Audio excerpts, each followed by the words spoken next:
So again, website, if you're ever like, what is the URL, or you lose your bookmark, you can find it in this parent guide here, and then the scholar guide has their URL, their web address there.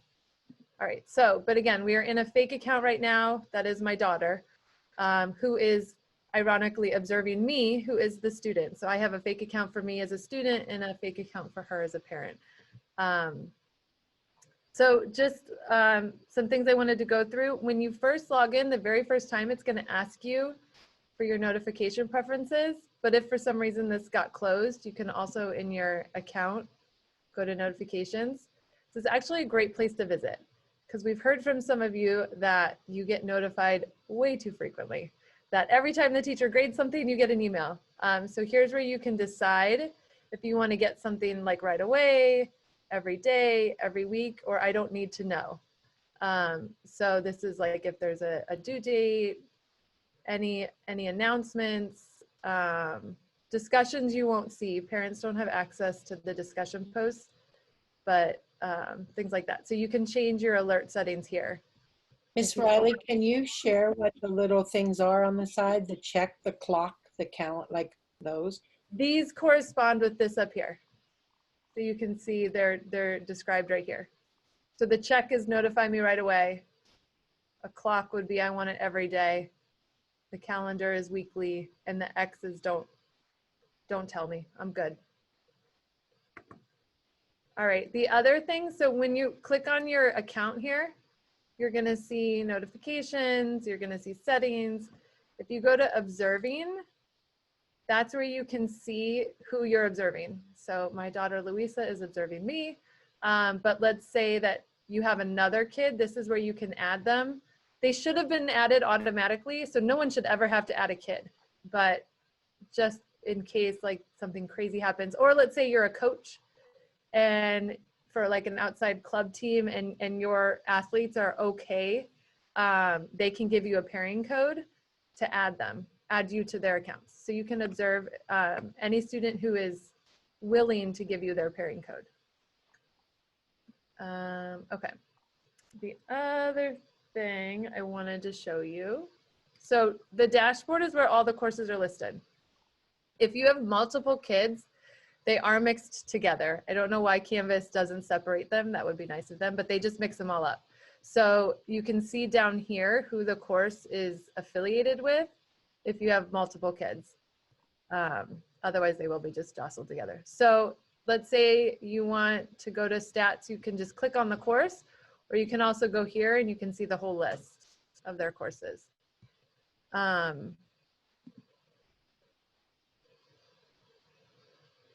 So right now in distance learning, probably the most sort of informative places to go would be modules and grades. So modules are going to describe like what your scholar is supposed to be doing every day.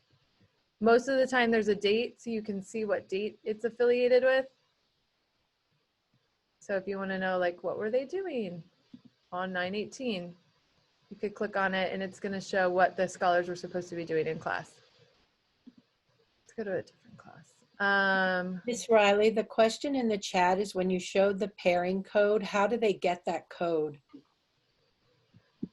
Okay, so again, no one should ever have to do this because it should have automatically happened when you were when you signed up for registration.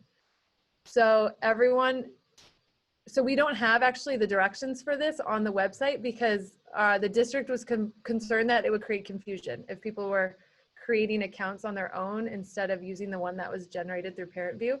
So if for any reason you need to add a kid to your account, or let's say like grandpa wants to be able to look at their grades, so you want to add an observer account for grandpa, you should email me and then I can provide the instructions on how to do that. But we don't have them posted on the website. We used to, but now, because in the past you all had to create your observer accounts on your own, but now that they're automatically generated, the district wanted us to only share that information when families needed it. Does that help? Yes, it should be linked to Parent View, James. So if you have a parent account, you should have a Canvas account automatically. So if for some reason you don't, please reach out and I can figure that out because I can see on my end all the accounts. Can we put my email in the chat? Ruth, will you put my email in the chat so people have that info? Absolutely. Dan, I'll put yours in as well for a secondary contact as well. Thank you. Okay, so going back to the courses. So again, modules and grades are going to be the places you are as a parent most interested in, and also the homepage. So on the homepage, every teacher should have information about how to log into their class, and then also like how to get to their tutorial. And you can see every teacher is slightly different in how they choose to do that, but for the most part, everyone has that info. So like our math teachers, they're all together, so they have the Zoom links for the different teachers. And then they have their tutorial right here, which also takes you to the tutorial links. Let's look at a 9th grade class. So this is a 9th grade science class, same thing. You can see they've got the links for their courses. They've got, a lot of teachers also have their attendance sign-ins on their homepage. And then this teacher includes like the learning sequence for that week. And actually this teacher also puts at the bottom the everything that's due that week. So homepage is a good place to go for information about how to log into class and what time tutorial is. The modules is the actual work, like I said earlier. So we can go. So here is what they did today in PBS. So it just goes over like the first part. And then usually, so this would be probably something they did asynchronously. So they likely did all this together. And then they would have logged out and watched this video and done some work on their own. Tessa, can you scroll just a little slower when you scroll? Sorry. That's okay. Thank you. Okay. And then grades. So grades is where you can see if your student is doing the work. Now, I am a very bad student because I have done none of the work. So I have lots of missings. But what you would hopefully be seeing for your scholar is check marks. So when you hover over, you can see it will say formative, formative, formative. That means that this is all practice work. And then right here is a summative. So this is the thing that's the most important for their grades. So usually these formative assignments are check marks or X's. Or in my case, there's nothing because I haven't even turned it in. So a check mark would mean it's done, and X would mean it's not done. But for a competency, they're going to get a grade between 1 and 4. And we actually have in that grade book guide, here, let's just pull it up. So this is going to talk about rubrics, but it's also going to talk about what the grades mean right here. So this would be a good thing to reference when you see grades for your scholar. So if you see a 0 and a missing, that means that they haven't attempted it. Can you repeat where you found that? This is the user guide. From the website, correct? I know I'm going probably way too fast. I'm always too fast. I apologize. So 1 would mean incomplete. So your scholar likely turned it in, but there were parts missing or parts where maybe they didn't quite follow the directions. A 2 would be a not yet. So that would be if they haven't met the standards. So they turned it in, it was complete, but it just hadn't met the standard yet. And all 3 of these are considered a no mark. So these are this is when your scholar needs to keep working on it. Go to tutorial, check in with the teacher, go to Saturday school until they meet the standard. And then anything a 2.5 or higher would be a passing grade aligning with like these letter grades. There's a comment in the chat right now. It says, is the app Canvas Student? When I tried to log in on the app, it asked to log into Microsoft.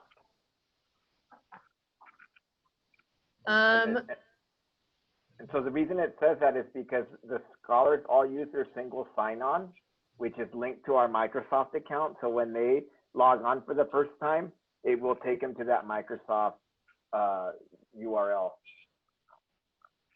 Right, for the And then it scholar, all links together for the scholars. for the scholar. But right, so if you're trying to log into your parent account, make sure you're going to this web address, and then that won't happen. The notifications, I don't know if you can hear me. Yeah. The notifications we receive when you set up to have notifications, they come in, but they're all linked to our Scholar accounts. So it's really, you can't use those notifications very easily to just see what the kids' grades are. Oh, odd. I didn't know that. So if you like click on it, it takes you to the Scholar account instead? What my EUSD account is, which I don't have because I have to go through this web link. Oh, that's interesting. I wasn't aware of that. I don't know if that's fixable, but it would be very convenient to be able to, the ones going to the parents to be able to click on it. Yeah, that we would have to ask the district that question, but we can write that one down. I'm writing that down. Rod, was that you if I need to get an example? That is me, yes. Thank you. I'll mute myself now. Sorry, I didn't mean to. Fine. No, that was very helpful. Thank you. When I Also, do it, it takes me to when I click on it, it takes me to my page. But you work for the district. right, Dan, that's why, because Oh, we okay. use the same login as the kids. Also for the parent, the question before, don't use the app. So we tell the kids the same thing. The app, but it's worse for parents. The app is incredibly unhelpful. It shows limited information and it often has more issues.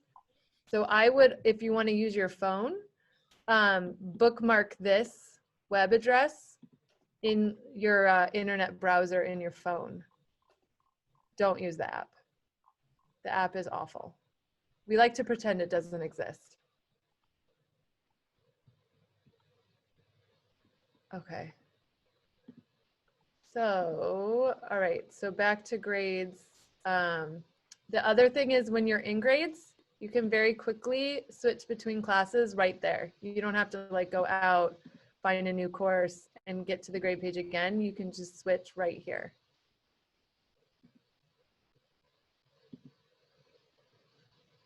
Ms. Riley, can you explain the difference between a formative and a summative and what is a competency?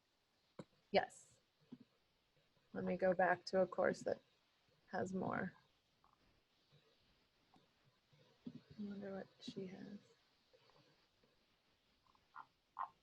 Okay, so in this course, you can see we have formative work, and then we have a competency. So formative is practice. It would be homework, classwork, anything that they're doing that's part of the learning process. So I want to be very careful and not say it doesn't count, because sometimes when kids hear that it's not part of their grade, they think it means they don't have to do it, which is not true. If they don't do the formative work, they have a very difficult time passing the competency. And the competency is that bigger measure of what they learned. So we're teaching them skills. We're teaching them things that the teachers know are aligned with the standards and are skills that they're going to need either in the next grade level or in college or in the workforce. That's what the competencies are measuring. You know, they're the bigger writing assignments, the projects. It could be a test. It's sort of taking all of the learning they did in the practice and putting it together and showing what they know. So this is what counts in their grade at the end of the semester, because we don't want to take all that practice and their mistakes and the learning process and have that count against them. There's a lot of research that shows that grades should be based on what students know and can do and not necessarily on the mistakes they make along the way. So when your scholars assigned a grade at the end of the semester, it will be based only on the scores they received on the competencies, not on the formative work. But if your scholar's not doing formative work, so if you go into a course and you see a list of formative work like this, and it is all missing, missing, missing, X, X, X, I can pretty much guarantee your scholar will not pass the competency. Because if they're not practicing, if they're not learning along the way, they'll have a really hard time doing the competency. So it's usually a big red flag if you see a lot of missings and X's. Now, if you have a scholar who it's check, check, check, check, but maybe they're missing one thing and it's formative, that's not usually a big deal. If they're doing the vast majority of the practice, they're likely going to be prepared for that competency. Miss Riley, someone said it looks like they're all saying assignments or assessments rather than competency. So comment in the chat was they all just say assignment. So, and that is, I wish I could go back to last year's courses. I probably could. This is new this year. So if we were to go look at, I'm just going to do it. If we were going to go look at courses from last year, the grade books would look very different because we weren't doing distance learning. So what has happened is a lot of the assignments that teachers used to do in the classroom, they didn't always put in the grade book. So they would do a lot of formative work in the classroom in groups. They would do exit tickets. They had a lot of ways of assessing whether or not scholars were learning, and they didn't always put all of them in the grade book. What's happening this year is because everything is distance learning and they're doing everything through these modules, a lot more formative is going into the grade book than it used to. So if sorry, let me go. You guys get to see behind the scenes. If I were to go to courses from last year, let's go to first semester. Dawn, while she's clicking, you had a question, is the formative work counted at all as part of the grade if the scholar is on the fence between two grades? Right.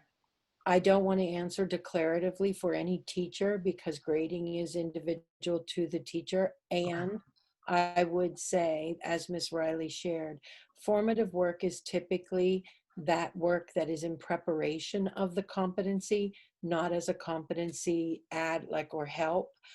We have the no-mark system, which allows our scholars an opportunity to continue to relearn the material, because for us, the no-mark is I just haven't learned it yet. And so they could continue to work. Mm-hmm. But what if they're at like a B+ on a summative assessment, but they've done every single, that's where I'm going with that. Yeah, typically no, our competencies are individually, that is the summative assessment. Thank you. Right, and teachers determine grades, so it's really the teachers are the expert, but there's a lot of research and we've had a lot of conversation as a staff around what do grades mean, and there is a effort in education right now to separate behavior from grades, and so it's a delicate balance, but you want to make sure that the grade is really truly what the student can know and do. But I would argue if you had a scholar who was on the bubble and they had done all of the practice work and whatnot, they're probably on the bubble leaning towards the higher grade. So that might be something the teacher considers, but we really try to make sure that the grade's a reflection of their knowledge and their skills. Okay, so this is that exact same course, but as you can see, it's almost everything in the gradebook is just competencies. There's only a couple formative. So this is what our gradebooks used to look like. Because distance learning, the kids are doing so much more work independently. And in the modules, that's why you're seeing more formative work in the gradebooks than we used to, if that makes sense.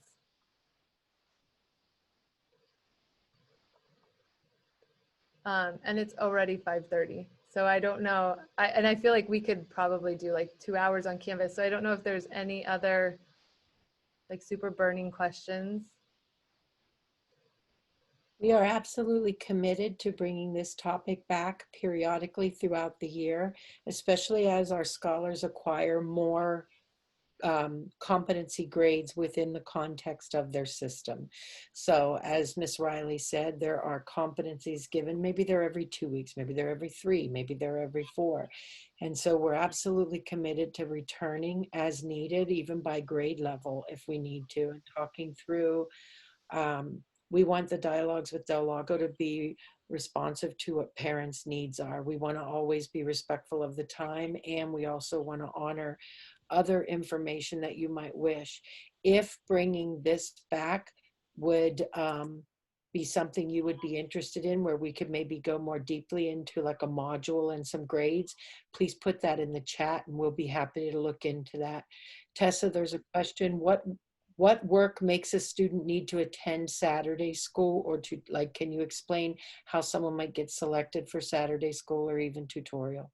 Yeah, so tutorial, I like to tell kids tutorial is like your bread and butter. It's your everyday.